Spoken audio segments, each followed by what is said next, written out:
시청자 여러분 안녕하십니까? 헬로티비 뉴스입니다. 첫 소식입니다. 서울 지하철 5호선 김포 연장 사업을 서둘러야 한다는 목소리가 지역 안팎에서 커지고 있습니다. 정치권에서는 사업 기간을 줄일 수 있는 법안을 발의하는가 하면 시민단체는 공동 성명을 통해 목소리를 높이고 있습니다. 이세진 기자입니다. 이달 국회의원 14명이 발의한 국가재정법 일부 개정안입니다. 인구 50만 이상 접경 지역에서 도로나 철도 같은 교통시설을 확충할 때 예비 타당성 조사 없이 추진할 수 있다는 내용이 담겼습니다. 이중 규제를 받아온 지역에서는 경제성 잣대보다 교통망 확충의 시급성을 판단해야 한다는 취지입니다. 법안이 통과되면 김포에서 추진하는 서울 지하철 5호선 연장 사업을 예타 없이 추진할 수 있는 근거가 됩니다. 그런 부분들이 저는 정책적으로 고려할 부분이 있다. 이렇게 실질적으로 어려운 지역의 교통 문제를 해결해 주지 않는다면은 그것은 정부가 책임을 방기하는 거라고 그렇게 말씀드릴 수 있고요. 예타 면제라도 받아서 정책적으로 빨리 좀 추진을 해야 된다. 그래서 이 김포 검단 지역 주민들의 교통 문제를 반드시 해결해 줘야 된다는 그런 절박함에서 정치권 움직임에 이어 지역사회에서도 5호선 연장을 서둘러 추진해야 한다는 요구가 빗발치고 있습니다. 김포와 검단 지역 6개 시민단체는 공동 성명을 냈습니다. 많은 김포검단 시민들은 약속한 시기에 5호선 연장이 진행될 수 있을 것인가에 강한 의구심을 품고 있다. 김포검단의 선출직들은 5호선 연장이 약속된 시기에 개통될 수 있도록 정부의 예비 타당성 조사 면제를 적극적으로 요구해야 할 것이다. 시민들은 예타 면제뿐 아니라 지자체 간 노선 합의 역시 신속하게 이루어져야 한다고 지적했습니다. 오늘 당장 인천시와 김포시의 노선이 협의가 완료되고 또한 많은 분들이 희망하시듯이 사타와 예타가 모두 면제된다고 하더라도 주민들이 5호선을 타기 위해서는 공사기간과 설계, 행정기간 등을 모두 포함해 최소 7년이 걸립니다. 김포와 인천시는 반드시 신속하게 합의를 하여 제4차 국가철도망 구축계획내에 확장 사업으로 5호선 연장이 들어가야 합니다. 정부의 콤팩트시티 추진과 함께 새 국면을 맞은 서울 지하철 5호선 연장. 지역사회에서는 콤팩트시티 입주에 맞춰 5호선 연장을 추진하겠다고 약속한 정부가 먼저 제 역할을 해줘야 한다는 요구가 커지고 있습니다. 헬로티비 뉴스 이세진입니다.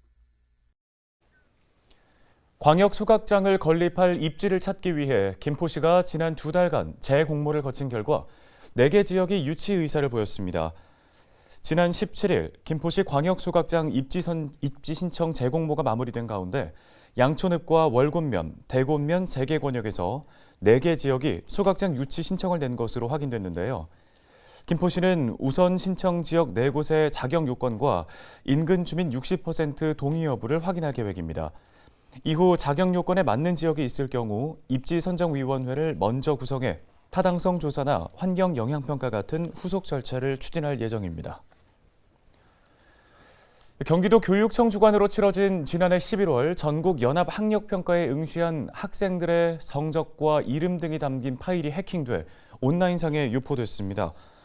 경기도 교육청은 현재 개인정보 유출 확산을 막기 위해 조치를 취하고 있으며 경찰도 수사에 나섰습니다. 20일 경기도 교육청은 지난 19일 새벽 한 인터넷 커뮤니티에 네티즌 한 명이 도교육청 서버를 해킹해 지난 11월 23일 도교육청이 주관한 전국 연합학력평가 성적을 확인했다고 주장했습니다. 이후 암호화 메신저 앱인 텔레그램의 한 계정을 통해 2학년 개인 성적표 전체라는 파일이 유포됐는데요. 이 파일에는 경남교육청과 충남교육청을 제외한 전국 15개 시도교육청에서 이 시험에 응시한 고등학교 2학년 학생들의 시험 성적과 소속 학교, 이름, 성별 등이 담겨 있습니다. 시험에 응시한 학생은 전국적으로 30만여 명으로 추정되며 도교육청은 곧바로 개인정보 유출이 확대되지 않도록 서버에 있는 파일 원본 자체를 삭제하고 경찰에 수사를 의뢰했습니다. 임태희 교육감은 시험 성적이 유출된 사고와 관련해 무거운 책임감을 느낀다는 입장을 밝혔습니다. 다음 소식입니다. 올해는 부천시 시승격 50주년을 맞는 해입니다. 지자체로서는 큰 의미가 있는 시점인데요. 네, 이를 기념하기 위해 지역에서는 연중 다양한 행사들이 펼쳐질 예정입니다. 주요 사업 내용을 이정아 기자가 정리했습니다. 부천 50년의 두드림, 미래 100년의 큰 열림. 부천시가 시승격 50주년을 맞아 지난해 11월 시민공모를 거쳐 선정한 기념 슬로건입니다. 당시 응모작 780여 점이 접수될 만큼 지역민 관심이 높았습니다. 오는 4월부터는 기념 사업이 잇따라 열립니다. 원미산 진달래 축제 등 3대 봄꽃 축제와 복사골 예술제, 부천국제 판타스틱 영화제 등 기존의 주요 행사들의 시승격 50주년의 의미를 한층 부각할 예정입니다. 50년간 쉼없이 달려온 우리 부천시의 지난 발자취를 되돌아보고 우리 시민들과 함께 스스로 좀 위로하고 격려하면서 또 미래 100년을 열어갈 우리 부천의 에너지를 결집하기 위한 우리의 또 다짐을 하는 의미도 있습니다. 20여 개 신규 사업도 선보입니다. 역사문화 학술대회를 비롯해 분기별 한 차례씩 열리는 미래전략산업포럼, 정책 심포지엄 등이 이름을 올렸습니다. 지역의 과거사를 돌아보는 한편 새로운 신성장 동력을 찾겠다는 뜻으로 풀이됩니다. 우리의 과거나 우리의 현재를 살펴봐서 50주년의 어떤 많은 행사나 그 경험을 통해서 우리 시가 어느 순간에 좀 달라졌구나. 각과에서 준비되는 게 잘 이제 어레인지가 돼서 시민들하고 좀 50주년이 의미가 될 수 있는 그런 한 해가 됐으면 합니다. 또 50주년 기념식수와 심곡천 희망의 배 띄우기, 민선 8기 1주년 시민과의 대화 등 시민 참여가 중심이 되는 화합회장이 올해는 한층 더 활발해질 것으로 보입니다. 헬로티비 뉴스 이정화입니다.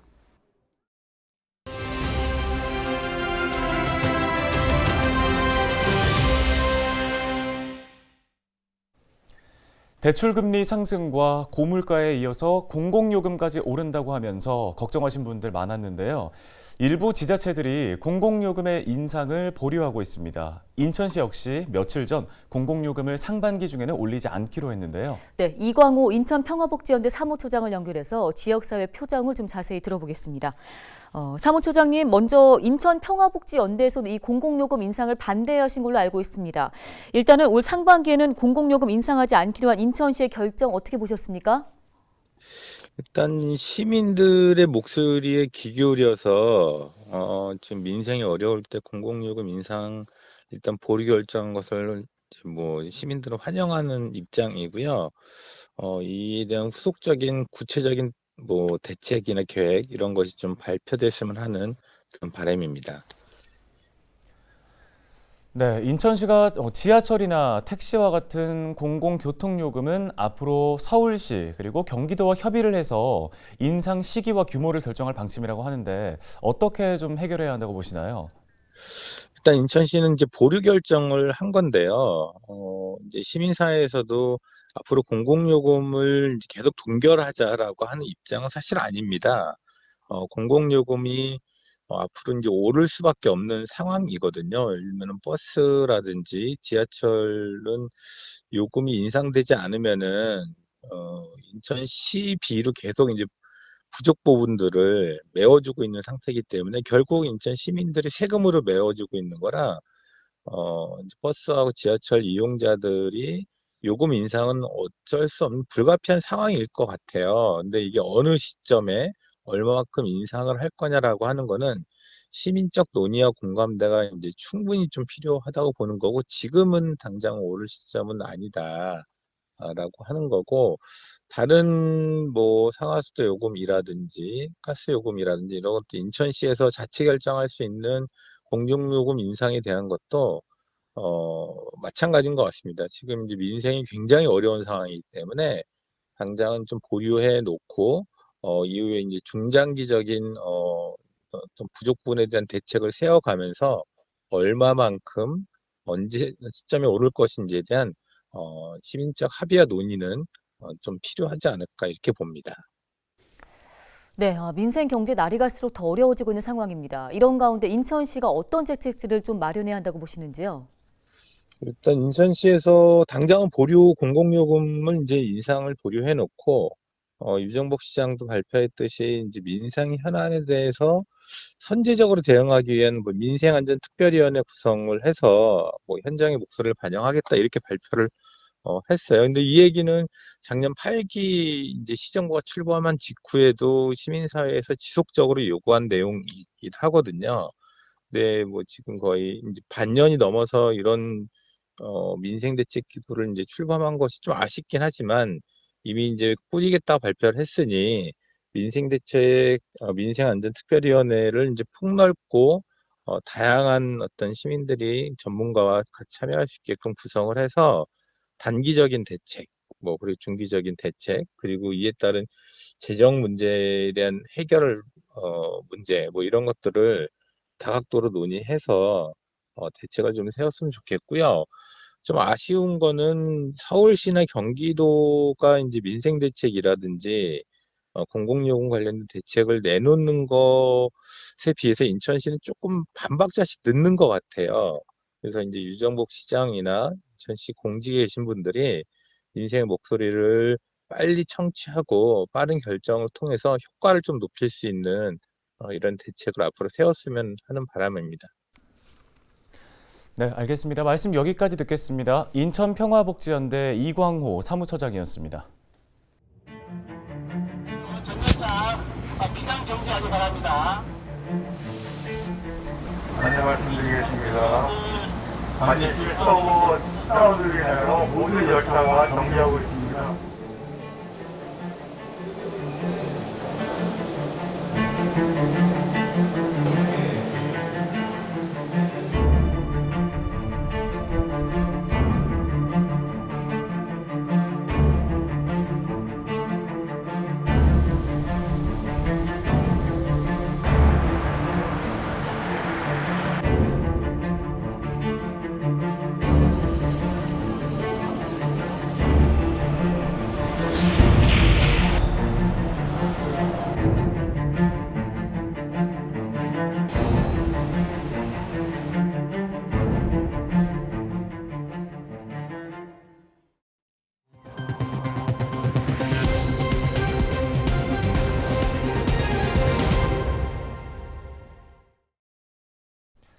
다음 소식입니다. 부평구가 인천에서는 처음으로 복지 사각지대에서 생활고로 위기에 처한 이웃 주민을 찾아내면 포상금을 지급하는 위기가구 신고 포상 제도를 시행합니다. 위기가구는 사회보장급여를 받지 못하는 복지 사각지대에서 경제적 어려움에 처한 가정을 뜻하는데요. 소득이 없어 생계가 곤란하거나 건강 문제로 도움이 필요한 경우, 사고 등으로 가구 구성원이 사망한 경우에도 해당됩니다. 위기가구를 찾아내 기초생활보장 수급자 선정으로 이어지면 신고한 주민은 포상금을 받을 수 있게 되는데요. 포상금은 한 건당 5만 원입니다. 유정옥 구의원이 대표 발의한 위기가구 신고 포상에 관한 조례를 통해 포상금 지급의 법적 근거가 마련됐는데요. 해당 조례는 지난 10일 부평구의회 본회의를 통과했습니다. 구는 추가 경정 예산 편성을 거쳐 올해 하반기부터 포상금을 지급할 계획입니다. 경기도가 지난해에 이어 올해 연천군 청산면 모든 주민에게 한 사람당 연간 180만 원의 농민 기본소득을 지급합니다. 지난달 연천군의 의견조회를 통해 사회복무요원과 상근예비역, 연천군 내 기숙사 등에서 생활하는 주민을 농촌기본소득 지급 대상에 포함했습니다.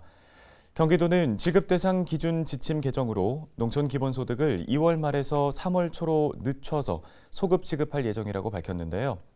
올해는 기존 17개 시군 외에도 화성, 오산, 남양주시를 포함해 모두 20개 시군으로 농민 기본소득을 확대했습니다. 겨울 나기 후 과수원 해충 밀도를 낮추기 위해 방제에 나서야 할 시기라고 합니다. 특히 주경 배나무 이와 같은 병해충에 의한 과수원 피해가 걱정되는 상황이라는 지적이 나왔는데요. 네, 관련 소식을 양주시 농업기술센터 기술지원과 원예작물팀 김웅종 팀장 연결해서 자세한 이야기 나눠보겠습니다. 안녕하십니까? 안녕하십니까? 양주시 농업기술센터 원예작물팀장 김웅종입니다. 예, 팀장님 아직 겨울이 좀 끝났다고 여기기에는 좀 아직 추운데요. 벌써 방제에 나설 시기입니까? 네, 주경 배나무위는 알을 낳기 위해서 얼음벌레 약 80%가 나무 위로 오르는 시기가 하루 최고 기온이 6도씨 이상인 날이 2월 1일부터 누적 일수가 16이 돼서 20일 사이가 방제 적기인데 올해는 유난히 빨라졌습니다. 특히 주경 배나무위는 배 열매와 입에 그름병을 일으키는 해충으로 그동안 꼬마 배나무위로 알려져 있었는데요.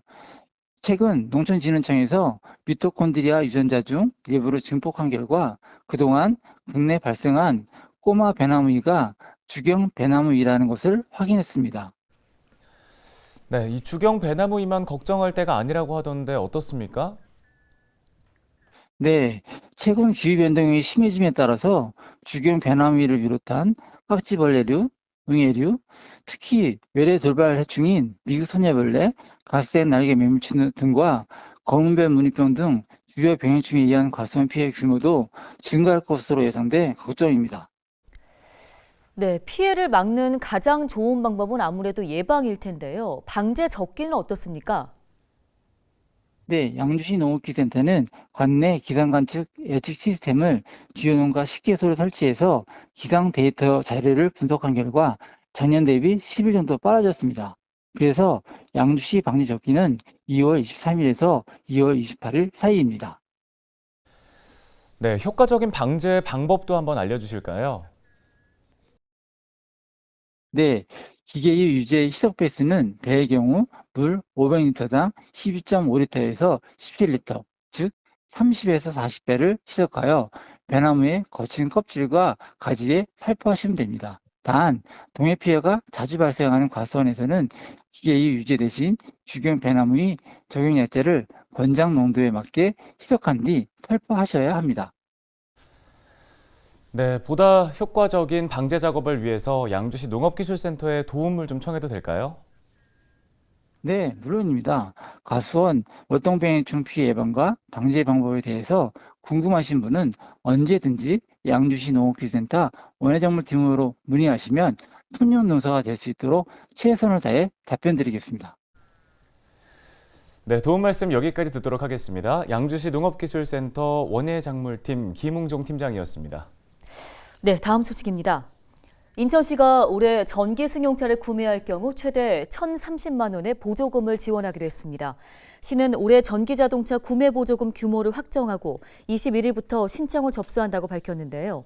올해 전기자동차 보급 목표는 12,429대입니다.